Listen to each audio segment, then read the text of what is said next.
Hey, welcome to Yourself.Podcast. I'm your host, Dre. I hope everybody is finding themselves today with some kind of hope, some kind of feeling of refreshment. It is a brand new day, and hopefully, spring has arrived in a lot of ways. I know that the weather has been a little bipolar around the country, especially here in Las Vegas. We've had beautiful days, we've had breezy days, and then we go back to 115. So, who knows what's going on with the weather? But anyway, I'm glad to see you here. We're both glad to see you here. Our honored guest today, we have Jack Jackson. Would you rather go by Jack or Jackson? Jack is fine. Jack is fine. Okay. How are you today, Jack? How's it going? Good. Going pretty well. How are you? I'm doing well. I'm hanging in there, trying to get, podcast and trying to help people out. And so today, what we're going to be talking about with Jack is addiction, which is something that I'm very familiar with, as many of our listeners know. Um, I am a recovered addict or recovering. We were talking about that before, and we're just like, how do we name that? Because we're trying every day. Every day is a journey. Every day is a new day to conquer. So I just want to get right into it, Jack. Do you remember? Um, do you remember the early signs, like looking back, that something wasn't right, or that you mentioned to me earlier that it kind of started at an early age, which is Good. similar to me. I mean, I started like around. I had my first sip of alcohol at 5. By 11, I had my full blown drink on my own. Um, could you even at that age? Oh, first of all, what age did you start? Well, it was forced on me when I was 7 years old by my step parents, my stepmom. I Okay. was seven, and I was in child trafficking when it happened. I'm so sorry to hear that. That is a terrible, terrible situation that we have, especially even here in the United States. It really breaks my heart when I hear about kids or anyone, adults, being in that situation. And I understand that we're gonna have different segments with Jack, because there's a lot to his story that I believe could help so many people who may be in this type of situation, who may need help escaping the situation, or even escaping recovery, or I mean, addiction. And so there's going to be times when Jack comes back to visit us, and we're going to talk in segments. I do like to break up the segments because I don't want to overwhelm my guests, my listeners, myself. We all want to be in a safe space, so we're going to go step by step. So, how now, being that young, did you even have the discernment, say, thinking that, hey, this is something strange, this is not right, should I feel bad about Um, this? at that age, the child really don't have discernment to decide whether, hey, this is it or not. But the minute that I was tied in a basement and wasn't let out for 3 days, I instantly knew that, hey, this is not right. What is going on here? And so, where was you said this was your stepmom. Mhm. Where was your biological mother at this time? Did you know where she was? She wasn't aware. She was in California at this time. Oh, okay. So she was in another state from where you were. Yeah. Okay. Yep. Had I didn't she meet my mom until later in age. had she given approval for this person to take care of you? Um, my grandparents paid my mom to give up custody of me and my siblings. Oh So my she signed her goodness. rights over when I was born. Oh, so she signed the rights over to your grandparents. Yep. And then was this person like manipulated into taking you, or did your grandparents just let you leave with this person? This was my dad's wife at the time. He later on got married. outside of my mom when they split. He got married, and her name was Candy, and that's when she became my stepmom. Was maybe about when I was 6 months old. Oh, okay. Okay. Yeah, yeah, I was just a baby when they got married to my stepmom. Oh, okay. Okay. Yeah, that's So, another story. I know that yeah. my dad, the one who raised me, is not biologically my father. So Okay. We will have you will have plenty of times to come back. I promise you. absolutely, Even if it's every week if you'd like to. We can do it every week. Um there's no time limit. There's no, whenever you feel comfortable, we will have you back and we can schedule and do our same spiel that we did to get here today. Um So you said that you had your first experience with the, and I apologize, my little producer back here. He's going to be digging for more information every single time. He does that every single episode. So, but anyhow, so you were exposed at the age of 7 to a substance. May I know what that substance was, or do you just want to keep it as a substance? that was methamphetamines. I'm sorry, that was what? It was methamphetamines. Oh, methamphetamines. Okay, okay. Mhm. So, did once you were exposed to that, or forced really to be exposed to that, um, did it play a role? Like you mentioned, you were kind of like a like pretty much a hostage situation because of Yeah. the way that you were fed or forced into this substance. Um, the trauma and the anxiety and the loneliness that I'm sure came from your personal situation while you were being forced to take these substances, did that slowly in your mind start to create a like a dependency on it? Oh yes. Oh yes. There's three core drivers to it that makes the body dependent on that, like very dependent. And when I was born chemically dependent to begin with, and so that chemical that's in the brain to say, hey, this is no, no, no. It's that chemical missing is yes, yes, yes, yes, yes. I completely understand that when you're born with a gene already, or you're already born addicted to the substance that the mother was addicted to, you have a higher chance of becoming an addict to that substance. That's Yes. scientifically proven. So, yeah, I can understand that. Um,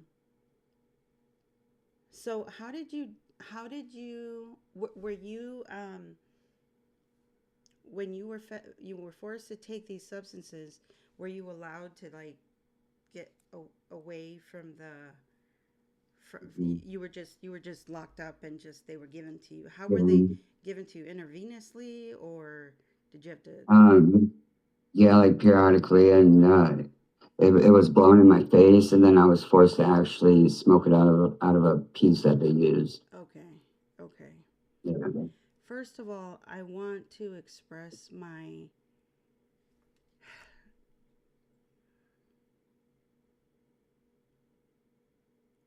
I'm sorry, I'm just really sorry that you had to go through that as a child.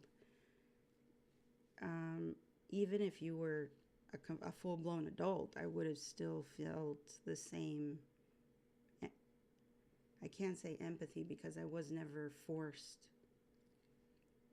but to be a child and to have absolutely no control and think about the trust that you have with the adults that are supposedly taking care of you. I am really very sorry that you went through that, and I it hits me very hard because kids don't know, and so anyway, I apologize for that, for my pause there. That's okay. very So hard to hear. it is very hard to hear, and hearing is in no comparison to what you must have felt and gone through. Um, when you think of it now, um, as you grew older, did you start to depend more on meth Oh or yeah. okay? And Oh what yeah. did that become your drug of choice? Yeah. I Okay, did. okay. Um, And I started willingly do that at 12 years old. that's when you did it by yourself at 12. Yep. That was your choice. Yep. Okay. Um, what do you think that it? What do you think that the substance abuse took from you before before it became obvious of what it took from you? Like, at what age did you realize, hey, this is changing me. This is not, you know, what what happened at that point? Before I fully like realized that I was out of control with it, I was probably 13, 14 years old, about 2 years after when I started to just do it on my own. Um, Started acting out a little bit more. My behavior started acting up. My temper started acting out. Um, I wasn't happy. I was becoming more zoned out and zombified. And then there were times that I was just go, go, go, go, go. Then, I just couldn't stop moving. It can intensify um, your hyperactivity. So if you're ADHD, it definitely intensifies it. And I was ADHD as a child, and so I was just always on the go, is what they say, go, go, go. Right, right. But it wasn't that much after the fact that when I started, I had a problem with it because I was constantly using, constantly. And so, as you grew older, what do you think it took away from your own personal self? Um, well, it definitely took away my clarity for sure, and then my emotional regulations. Mm, okay, that's quite the observation that a lot of Yeah, people don't realize. Um, yeah, I was able to think about everything that it took for me, and I got a good list down that I didn't realize until I actually thought about it. mhm. And so, from the And age of 12, how long were you addicted? How many years went by? um, just until 4.5 months ago is when I finally stopped, and I'm 35. Oh my goodness. Wow. It's amazing that, well, congratulations first. Mhm. 4 months is so hard, so Oh yeah. difficult, you know, and so fresh. Um, I can tell you that, I mean, not to discourage you because you are being very strong right now.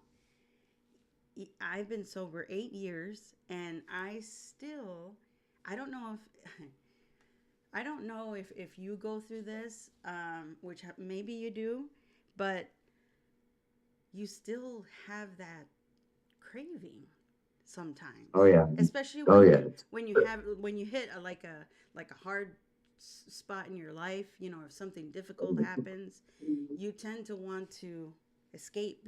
You know, Lean it away. Yeah. not feel, push it down Right. or push it It's an out. easy route for me to do that. Yes, yes. It took something drastic for me to just take a dead stop to it and completely turn that around for me. And it also amazes me that your body is so strong to to experience that particular drug for so many years. I mean, was it a casual use? Was it a like a I don't want to like get too much into the details, but was it more of a casual or more of like a weekly? Well, outside of when I wasn't in school, I was using. Okay, okay. And what do you Sorry, you think? might have a cat for the background. um, what do you think was more difficult for you? Was it admitting that there was a problem, recognizing, or admitting that you needed help? Um, Admitting that I needed help, Mm. and probably staying and sticking to the, staying clean. Those were my two toughest, Why do you think that was? because it was easier to use. Anything good, anything bad, anything in between, it was just there. And then it eventually became, because I was bored, it gave me something to do. Hmm. Did I you? would lose track of time so easily when I was using. Yeah. Did you have? So you mentioned earlier about ADHD. Were you diagnosed with ADHD? Yep. And were you diagnosed with any other mental health disorders? Depression, anxiety, bipolar, Okay. and PTSD. But Okay. I wasn't diagnosed with that until later on, about in my 20s with that. Yeah, the PTSD would probably be one of the obvious ones. That yeah. Right. Um. So, when you realized that you needed help, how did you humble yourself to get to that place where you either had to go to recovery, find a recovery, or did someone push you to recovery? How did that come about? Well, about 8 months ago, I got a hold of somebody who was in NA, and I've known them for about 19 years, and I asked them if they could help me. And then what really did it for me was when my life was taken on 12/19 of 25. That was just this past Christmas. Yep. My deepest condolences for that. Thank you. Um, I'm a definite fighter, though. did she suffer from an illness, or what was the deal with that? Um, If you want to discuss it, we can discuss it at another time as well. no, I was gonna say the person who gave me the drug that took my life. She was in the same crowd. She had the same mental illnesses as I did, but she also has schizophrenia, and that case is something I didn't have. Mm, okay. Yeah, that's something that I know is um, very common for people who either end up committing suicide or they they just can't take the pain away. And I feel so bad because when you're faced, and I don't know if this is the case, and I don't want to put you through that difficultness, but I know that when it comes to where I've been at suicide's door, it's not so much that I want my life to end. I just want the pain to go away. And that's how I felt at that time. So my condolences to you. Seriously, and it's such a short time ago. And um, okay, Yeah, there's a difference. There's a big difference. So I do want to point out there's a difference with wanting to do that yourself versus somebody taking your life. that It wasn't my choice, when that happened, but that choice made me stop. Absolutely stop. so that's when you realized you needed help yourself. Hmm.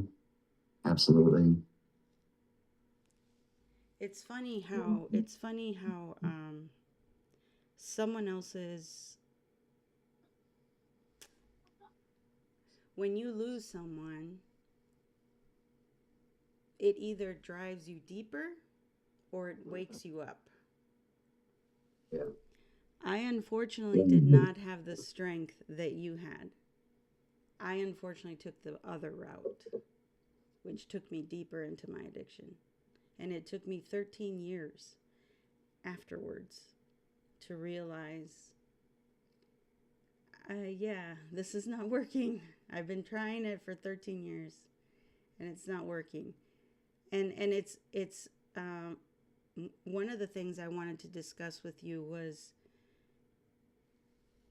um, with you being also diagnosed with anxiety, does it show up as loneliness as well? And when you, if you do feel that loneliness, what do you do at that point? Um, it really just depends on, if I'm feeling that anxiousness with it, or if I'm feeling upset with it. I usually tend to just, my old route was I would smoke more, or I would go and tear something apart, or it was very easy for me to find something to do because at that point in my life, I suppressed everything. So I didn't have the emotions to really deal with it. So everything was just a different distraction for me. And so, how do you deal with it now? I do a lot of writing. I do a lot of outside time. I get a hold of my NA sponsor when I need to. I get a hold of her every day. Mm. I do a lot of reading. I just wrote a book in the last 4 months. Oh my, congratulations. Thank you. And so, what is the book about? Is it about recovery or? It's a little bit about my whole life and everything that I've been through, but it's called The Phoenix Rising. I just need to get it published. I took the story of the Phoenix and then I put it in, intertwined it with my life and how I overcame everything. So if anybody knows the story of the Phoenix, and Yes. hear my story, it all fits. Well, congratulations for turning all of that negativity and then turning it into positivity. That's something that, like me, I suffered with it. And there's a lot of people that still suffer with it where I guess it's the fact that those of us who are familiar with becoming or familiar with getting into recovery or becoming or getting away from the substances is that now you have to feel. And Yeah. feelings really suck sometimes, you know. Yeah. Yeah, it's heavy. It's definitely heavy. A lot of times I just sit there and I'm just like, I'm just silent anymore. And I'm just, like, is this what it's really like anymore, And it's now freeing to be able to feel that and be able to let that emotion go that I've been holding down for so long, especially the last 6 years. If the last 6 years have been rough for me and my emotions, I allowed myself to go downhill after my best friend passed away. And I completely just shut my feelings off, Mhm. completely shut them off. So was there a time when so you haven't um have you been sober before and then fell and then sober again? Yeah. Okay. Yeah. Okay. That happened to me as well. And so I can completely understand that too where it's like and then you feel well, I don't know about you, but I felt like, well, I already failed, so might as well keep going, you know. I mean, what's another 30 pack to me, which was nothing. But um, I don't want to get too much into me. I want to focus on you. What do you Okay. think? Uh, what truth do you think made you feel that substance abuse was more uncomfortable? Um, when I was sitting there in the hospital until 19, that okay, this is what this was. I had to talk about how I ended up where I ended up, and finally saying yes, this is what it was. That's when I knew that point was it. But so when when when you think about it now, um, I guess my question is, what's better feeling uncomfortable in the substance or in recovery? And what is that feeling? Comfortable, What is it? uncomfortable in recovery. It's the tension. It's having to talk about it. It's having to accept it that I'm an addict. saying that out loud and surrendering and giving up that control. That's And so that's important. always really been a thing for me. I've always had to have control, Hmm. and giving that up is it's tense. It's intense for me, but it's also very freeing now. Very freeing.